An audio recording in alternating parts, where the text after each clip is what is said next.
Consulte sans tabou, c'est le podcast d'EasyPara qui répond à toutes vos questions sur les maux du quotidien.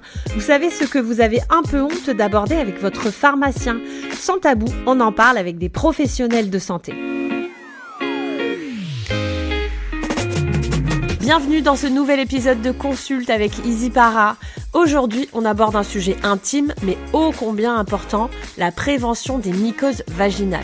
Oui, vous savez, ce petit souci qui gêne, gratouille, irrite et dont on parle trop peu finalement. Et pour nous éclairer, je suis avec Nathalie, notre experte conseil en parapharmacie. Alors Nathalie, c'est quoi exactement une mycose intime et pourquoi certaines personnes y sont plus sensibles que d'autres ? Alors, la mycose intime, c'est une prolifération d'un champignon qu'on appelle le Candida albicans. Il vit normalement dans la flore vaginale, mais quand cet équilibre est perturbé, dû au stress, aux antibiotiques, aux sous-vêtements synthétiques, à l'hygiène trop agressive, il peut se développer en excès. Et est-ce que le cycle menstruel peut jouer un rôle là-dedans ? Oui, tout à fait. Les œstrogènes, ce sont les hormones féminines qui augmentent autour de l'ovulation, favorisent un environnement qui peut parfois stimuler la croissance de ce champignon. C'est pourquoi certaines femmes constatent une récidive à ce moment du cycle. Alors, quels sont les bons gestes à adopter du coup pour prévenir naturellement ces mycoses ? On commence par un soin lavant doux, sans savon, au pH physiologique. Pas de parfum, pas de tensioactifs agressifs.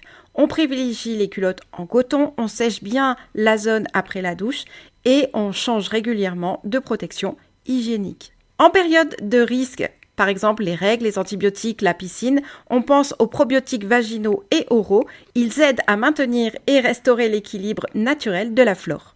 Et quelques rappels essentiels, on évite les douches vaginales qui déséquilibrent la flore et pendant les infections, on évite les rapports sexuels pour ne pas aggraver l'irritation ni risquer une transmission. Ah bah oui, justement, est-ce que ça peut être transmissible ? Oui, une mycose peut se transmettre par contact sexuel, d'où l'importance parfois d'adopter une routine de prévention douce aussi pour son partenaire. C'est un sujet intime, mais qui mérite qu'on en parle. Merci Nathalie, des conseils simples mais précieux pour se sentir bien. Comme toujours, retrouvez tous nos produits et recommandations pour l'hygiène intime en descriptif de ce podcast. À très vite.